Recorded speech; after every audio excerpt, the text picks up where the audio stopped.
ये जो जयंती का प्रोग्राम है, ये मेरा प्रोग्राम नहीं था। इसके कौन है, उनका दुश्मन कौन? ये पूंजीपति जो हमारे प्रधानमंत्री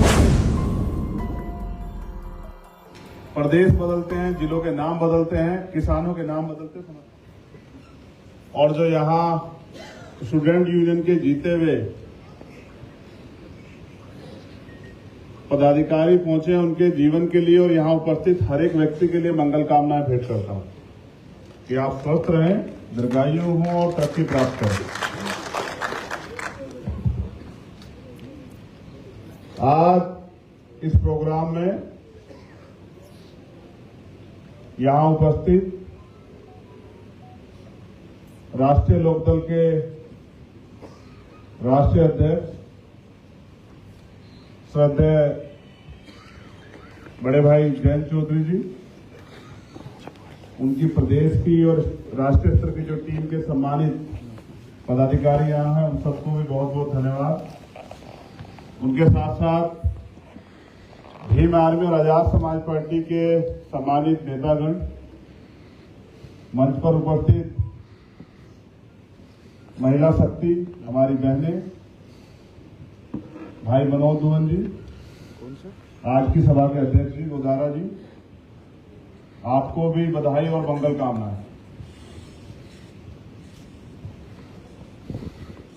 ये आयोजन, इसके पीछे कारण,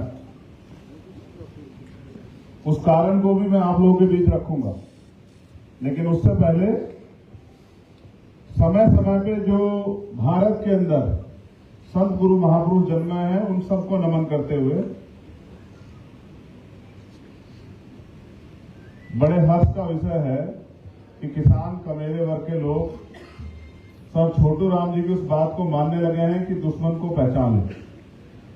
और मैं ये समझता हूं, जब आप दुश्मन को पहचान लोगे तो शायद जो है दुश्मन के चयन में भी और दोस्त के चयन में भी समस्या नहीं आएगी, यानी कि आपकी रणनीति कामयाब हो जाएगी। हमने भारत के अंदर जाति व्यवस्था है और जाति के आधार पर महापुरुष चयन किए। आज की जाति व्यवस्था में जो जिस जाति में जन्मा, हमने उसी को महापुरुष माना। लेकिन मैं समझता हूं, बाबा साहब अम्बेडकर ने भी कहा, जब कोलंबिया यूनिवर्सिटी में उन्होंने एक स्लोगन को कट कर दिया था, इस पर लिखा था कि व्यक्ति पैदा होता है और मर जाता है, महापुरुष पैदा होते हैं लेकिन महापुरुष कभी नहीं मरते। ये जो नीचे वाली लाइन है, इसको बाबा साहब अम्बेडकर ने काट दिया। जो बात सैकड़ों सालों से वहां लिखी हुई थी, और उसको कोई स्टूडेंट काट के उस पर सवाल उठना लाजिम था। सवाल उठा और बाबा साहब अम्बेडकर को जवाब देना पड़ा। और जो जवाब उन्होंने दिया, वो जवाब ये है कि पहली बात, महापुरुष पैदा नहीं होते, पैदा तो एक बच्चा होता। आदमी अपने कर्म से, जीवन के संघर्ष से, जब उसके जाने के बाद आकलन होता, तब ये तय किया जाता कि वो महापुरुष था। जीवित व्यक्ति को महापुरुष नहीं माना जाता। जो लाइन कट की गई कि महापुरुष पैदा होते हैं और महापुरुष मर जाते हैं, महापुरुष कभी नहीं मरते, तो उन्होंने कहा कि महापुरुष पैदा नहीं होते और महापुरुष भी मर जाते हैं अगर उनकी विचारधारा का प्रचार प्रसार ना हो। दीन बंधु सर छोटू राम किसी परिचय के मोहताज नहीं, लेकिन आप भारत में राजनीति करने वाले लाखों लोगों से पूछोगे तो वो कहेंगे कि वो किसानों के नेता थे, या जाति के आधार पर कहेंगे कि वो जाटों के नेता थे। लेकिन मैंने जब उनका इतिहास पढ़ा, यहां तो राजस्थान में कई ऐसे महापुरुष जन्मे जिन्होंने समय समय पे परिवर्तन की लड़ाई लड़ी। मैं, क्योंकि आज अवसर दीन बंधु जी की जयंती का है, तो मैंने तो उनके कुछ स्लोगन पढ़े जिसमें वो कहते हैं कि अगर आम आदमी नाराज हो सरकार से तो कानून तोड़ता है, लेकिन अगर किसान नाराज हो जाए तो सरकार की पीठ तोड़ता है। और पीठ तोड़ी भी जो तानाशाह प्राइम मिनिस्टर कहते थे कि नहीं झुकते किसी के सामने, उन्होंने माफी मांगी। आपको याद होगा 13 महीने के आंदोलन के बाद किसान अन्नदाता इस देश की रीढ़, उसको कुचलने का जो इंतजाम सरकार ने किया था, किसानों ने अपने आत्मबल से, अपनी इच्छा शक्ति से उस आंदोलन को लड़ा और जीते।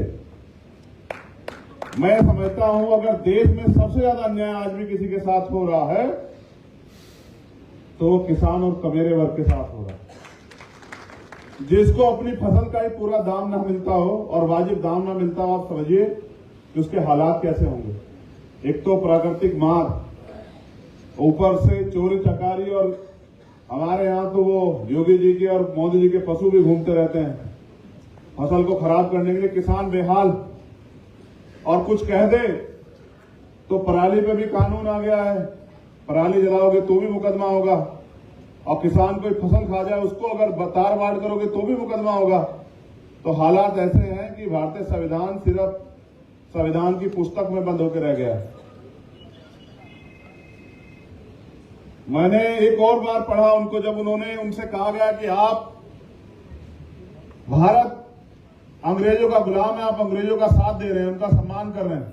जब साइमन कमीशन आया तो उन्होंने कहा मैं अपने लोगों के अधिकारों के लिए उनसे साथ चाहता हूं, मैं अपने लोगों के अधिकारों के लिए उनके साथ हूं। उन्होंने कहा अगर अंग्रेज तब भी नहीं माने तो उन्होंने कहा फिर मैं तलवार उठा लूंगा, फिर मैं चुप नहीं रहूंगा अगर वो धोखा करेंगे। तो मैं समझता हूं कि आज हम उनको इसलिए याद कर रहे हैं क्योंकि उन्होंने अपने जीवन संघर्ष से ही एक आधार बनाया कि हम लोग जब उनके जाने के बाद उनको याद करें तो हम याद करें कि वो एक महापुरुष थे। और महापुरुष कैसे बने? खुद के लिए ना जी के, समाज के लिए जी के, देश के लिए जी के। और आज ऐसे महापुरुषों की जरूरत फिर कोई सर छोटू राम पैदा हो तो पैदा तो फिर बालक होगा, लेकिन बनेगा कैसे? बनेगा वो संघर्ष। जब वो संघर्ष करेगा अपना हित त्याग करके, फिर कोई चौधरी चरण सिंह पैदा हो, फिर कोई बाबा साहब अम्बेडकर पैदा हो, फिर कोई महामना रामसु वर्मा पैदा हो, फिर कोई महाराज सिंह भारती पैदा हो, फिर कोई कुंभाराम आर्य पैदा हो। जब ये पैदा होंगे और अपने जीवन में अपने सुख सुविधा त्याग करके समाज और देश के लिए जिएंगे, तब किसान का मेरे वर्ग को आजादी इस देश में मिलेगी। उसके अलावा कोई रास्ता नहीं। हम पूरे देश में घूमते ही रहते हैं, जब लोगों के बीच जाते हैं तो उनकी समस्याओं को सुनते हैं। प्रदेश बदलते हैं, जिलों के नाम बदलते हैं, किसानों के नाम बदलते, समस्याएं नहीं बदलती। और आपने देखा जब कोरोना काल में आई ये मजदूर कितने बड़े पैमाने पे प्लान करके गया। ये वही सरकारें हैं, जब धर्म की बात आती है तो ये ट्रेनें चलाती, पुष्प वर्षा कराती हैं, क्योंकि इनके एजेंडे सेट होते हैं। लेकिन जब उन मजदूरों को भेजने की बात आती है, ना इनके पास बस होती ना ट्रेन होती। इनका एक ही एजेंडा है कि हमारे इस प्यारे भारत को, हमारे अपने मुल्क को, जिसकी मिट्टी में हम लोग पैदा हुए हैं, जिस धरती पे क्रांतिकारियों ने जन्म लिया, शहीद आजम सरदार भगत सिंह, शहीद आजम सरदार उधम सिंह, उस धरती पे पैदा होने वाले क्रांतिकारियों को पैदा होने से पहले कुचल दिया जाए, वो इस लायक ही ना बने। लेकिन सरकार ये नहीं जानती कि जब जब अन्याय बढ़ता है तो अन्याय के खिलाफ बगावती तेवर और बगावत भी तैयार होती है। और ये भारत की भूमि इस बात का इतिहास रखती है कि जब जब कोई तानाशाह हुआ है, उसको जवाब देने के लिए इस देश की मिट्टी में पैदा हुए लोगों ने क्रांति की मशाल उठाई है, उसको जवाब दिया। महंगाई बढ़ रही है, बेरोजगारी बढ़ रही है, सरकारी सिस्टम खत्म किया जा रहा है। अभी सगीर जी कह रहे थे कि एयरपोर्ट भेज दिए। सरकार उनकी है तो भाई वो जिन चीजों से गरीबों को, कमजोरों को, मजलूमों को, किसानों को फायदा हो, उनके बच्चों को फायदा हो, सरकारी स्कूल खत्म किए जा रहे हैं, तो उनको बेचेगी नहीं तो आपकी तरक्की के रास्ते क्यों खुलने देगी बताइए? वो तो ये चाहते हैं कि भारत पहले जैसा भारत हो जाए। कैसा भारत? जिस भारत में किसान, कमेरे वर्ग के लोग सांस लेने के लिए भी किसी से पूछें या उनको कोई अधिकार ना हो।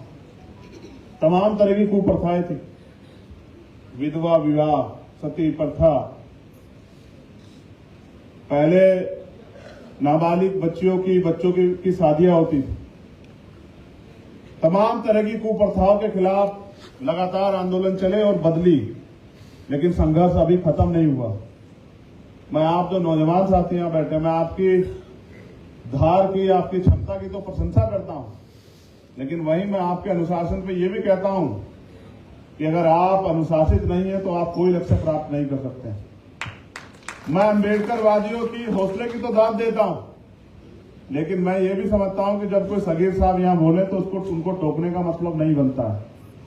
उनको अपनी पूरी बात कहने की आजादी होनी चाहिए। आपको कोई गलत सही लगता है तो उसमें परिवर्तन करा लो। मैं इस बार मंच से एक और ऐलान करता हूं कि वो सिर्फ नाम बदल रहे हैं। नाम बदलने से मुल्क हमारा नहीं बदल जाता। अपने मुल्क के खिलाफ उठी हुई एक किसी भी आवाज को दबाने की हिम्मत हम लोग रखते हैं। बीमार में के लोग ऐसी गलती कोई ना करे। ये हमारा मुल्क है, इसकी तरक्की के लिए, इसको मजबूत बना के रखने के लिए आज फिर क्रांतिकारियों की जरूरत है। मैं जैन जी से अक्सर कहता रहता हूं कि अगर आप तैयार होकर आगे बढ़े तो इस देश का फिर किसान कमेरा आपको वहीं ले जाकर बिठाएगा जहां देखो सरकार बनती है, सरकार बदल जाती है, लेकिन नीयत का फेल। सरकारें तो आज भी हैं और लोगों ने बनाई है चुन के। ये जो जयंती का प्रोग्राम है, ये मेरा प्रोग्राम नहीं था। इसके लिए मुझे जयंत चौधरी जी ने कहा कि भाई हम सर छोटू राम की जयंती मनाना चाहते हैं, वो आप लोग अपने बैनर पे मनाओ, मैं वहां आना चाहता हूं उस प्रोग्राम में। तो यानी कि जितनी आपके अंदर जो है आग है किसान कमेरे को एकजुट करने की, उतनी आग उनके अंदर भी। वो इस बात को और इस दर्द को, आपको याद है जब पाली की घटना हुई, वो उदयपुर मेरे साथ आए। मैंने नहीं कहा उनसे कि चलो, उन्होंने मुझसे कहा यार राजस्थान में बड़ा अन्याय है, मैं भी चलना चाहता हूं। तो मैं समझता हूं कि वो आपके दर्द को समझते हैं और वो ये चाहते हैं किसान का मेरा एकजुट होकर इस लड़ाई को लड़े और वो इस लड़ाई को और आगे मजबूत करे। मुझे इस बात की खुशी है कि उनके पास खतौली का इलेक्शन है, उनका मान सम्मान भी वहां दांव पे लगा हुआ क्योंकि वो उनका गृह क्षेत्र है, लेकिन फिर भी वो आपके सम्मान में यहां उपस्थित है। तो इससे यह स्पष्ट होता है कि राजनीति से अलग हटके भी वो इस एकता के लिए कितने जो है अंदर से जो है चिंतित है कि ये एकता किसी तरह से बन जाए। इसलिए मैं राजस्थान के साथियों से भी अपील करता हूं, जैसा मनोज भाई ने कहा कि गठजोड़ एक अजीब तरह की व्यवस्था है, इसको निभाना एक उससे भी बड़ी ताकत है। जिनके अंदर धैर्य नहीं वो इसको नहीं निभा सकते। हमारे अंदर बहुत धैर्य। अगर आप याद करोगे तो आप पाओगे कि पहले भी सर छोटू राम और बाबा साहब अम्बेडकर एक मंच पे खड़े होके एक दूसरे की ताकत को समझ के इस देश के कमजोर वंचित तबकों के लिए अधिकार मिल जाए इस लड़ाई को लड़ रहे। अगर आज भी नहीं तो मैं कहता हूं इतिहास आपको दूसरा मौका नहीं देगा।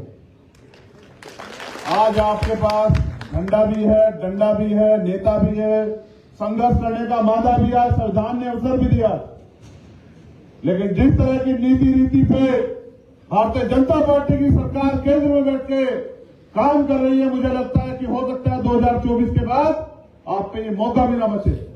मैं आपको पूरी जिम्मेदारी से कह रहा हूं कि सरकार आईपीसी में भी बदलाव कर रही है और सरकार और तमाम तरह के प्रावधान कर रहे हैं। कल कोई अधिकारी रिटायर होता है, वो एक ही दिन बाद जो है इलेक्शन कमीशन के जो है चुनाव आयुक्त बन जाते हैं। यह स्पष्ट करता है कि उनका अंतिम एजेंडा सरकारी एजेंसियों का दुरुपयोग करना और सरकारी एजेंसियों के द्वारा किसी भी तरह से अपने हित को लागू कराना है। आज देश बचाने की लड़ाई, इस देश बचाने की लड़ाई में हमें एक दूसरे के हाथ पकड़ने चाहिए।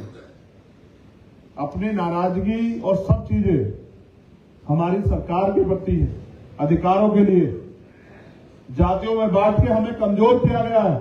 इसके पीछे लक्ष्य यही है। फिर मैं कह रहा हूं कि ये वर्ग एकजुट ना हो। बाबा साहब अम्बेडकर संविधान में हमें वर्ग बना के गए और उनको विश्वास था कि जब ये लोग पढ़ लिख ले जाएंगे, अभी तो अधिकार नहीं है, जब ये लोग पढ़ लिख जाएंगे तो दोस्त और दुश्मन की पहचान करेंगे। लेकिन बुरी बात यह है कि आजादी के 75 साल बाद भी और लोकतंत्र आने के, संविधान आने के 72 साल बाद भी आज भी हमारे लोगों को नहीं पता कि उनका दोस्त कौन है, उनका दुश्मन कौन है। ये पूंजीपति जो हमारे प्रधानमंत्री के मित्र हैं, ये ना देश के सगे हैं ना उनके भी सगे हैं। इसी तरह से ईस्ट इंडिया कंपनी आई थी, पहले देश के बिजनेस पे कब्जा किया, फिर इस देश पे कब्जा किया। लेकिन आज हालात बदले हुए, आज संविधान है, हम पे अवसर है। जो नौजवान यहां खड़ा होकर बड़े गर्व से जय जैन जय चंद्रशेखर का नारा लगा रहा है, जो नौजवान यहां बैठकर जय भीम जय सर छोटू राम का नारा लगा रहा है, वो यहां की बजाय अगर फील्ड में भी जाके इतनी ताकत से नारा लगाएगा और गांव गांव में जाके, क्योंकि गांव ही तो है जो हमें जोड़ता है, गांव ही तो है जो देश की रीढ़, गांव ही तो है जहां अभी भी समाज कुछ बचा हुआ है। अगर उस गांव में जाकर इस एकता को बनाने का काम करेगा तो मैं गारंटी से कहता हूं कि राजस्थान में भी परिवर्तन होगा। हमारा पूरा प्रयास कि किसान कमेरे एकजुट हो, और मैं अपने साथियों से ये निवेदन करूंगा कि जहां किसानों की लड़ाई हो वो बिना संकोच जाया करें। और अगर ये गुलामी काटने के लिए आजादी की लड़ाई खून मांगती हो तो इस देश का इतिहास है कि क्रांतिकारियों ने हमेशा बलिदान दिए। अगर हमें यह आंदोलन अपने खून से भी सींचना पड़ा, पद प्रतिष्ठा तो क्या रखती है। अगर ये आंदोलन हमें अपनी इस एकता को, इस भारत की जो है, जो इसको गुलामी की तरफ धकेला जा रहा है, इस गुलामी से बचाने के लिए अपने देश को, अगर हमें अपने इस आंदोलन को खून से भी सींचना पड़ा तो हम लोग पीछे नहीं हटेंगे। मुझे राजस्थान पे गर्व, मैं जब अभी सुन रहा था, हमारी बहन यहां बैठी है, वो बता रही थी सर छोटू राम जी के बारे में कि किस तरह से उन्होंने वंचित वर्ग के तबकों के साथ होने वाले अन्याय पे आंदोलन किए, स्पेशली दलितों के लिए सर छोटू राम जी ने आंदोलन किए। हमारे साथी मेघवाल जी बता रहे थे कि उन्होंने पंजाब, जब ये मुल्तान जो आज पाकिस्तान में, जब ये भारत हुआ करता था, भारत का हिस्सा हुआ करता था, तो मुल्तान में जाके जो है, जो दलितों के साथ शोषण होता था उसके खिलाफ आंदोलन किए। मैं समझता हूं समय समय पे इस अन्याय का सामना, गैर बराबरी का सामना इस देश में रहने वाले वंचित वर्ग के तबकों ने किया, लेकिन आज हम पे अवसर है एकजुट होकर इस अन्याय के खिलाफ लड़ने का और जवाब देने का। जो ये भूल बैठे हैं कि इस मुल्क की मिट्टी में कितना दम है, जो भूल बैठे हैं, जो ये जिनको ये भी याद नहीं, जो चाय बेचते बेचते देश बेचने लगे हैं, उनको ये याद दिलाने के लिए हमारी एकता जरूरी। तो मैं यहाँ उपस्थित Bhim army, Azad Samaj party, Bhim army student federation और राष्ट्रीय लोकदल के सभी सम्मानित साथियों से कहूंगा कि एकजुट होकर इस लड़ाई को आगे बढ़ाएं, गांव-गांव में जाकर लोगों को तैयार करें और फिर देखिए कि किसान कमेरों की समस्याओं का हल होगा। वरना आज हाल ऐसे हैं मुर्गों जैसे, एक को जिसको पकड़ा जाता है वही चिल्लाता है, बाकी लोग तमाशा देखते हैं। आप तमाशबीन नहीं, तमाशबीन होते तो अपने घर में पड़ के आराम कर रहे होते। आप यहां हैं तो इस बात का प्रमाण है कि आप इस आंदोलन को आगे बढ़ा के लड़ना था। बहुत बहुत धन्यवाद। जय भीम, जय भारत, जय मंडल, जय जोहार, जय संविधान। आप सभी के लिए पुनः मंगल कामनाएं और इस अच्छे आयोजन के लिए भीम आर्मी स्टूडेंट फेडरेशन की पूरी टीम को हार्दिक बधाई। बहुत बहुत धन्यवाद।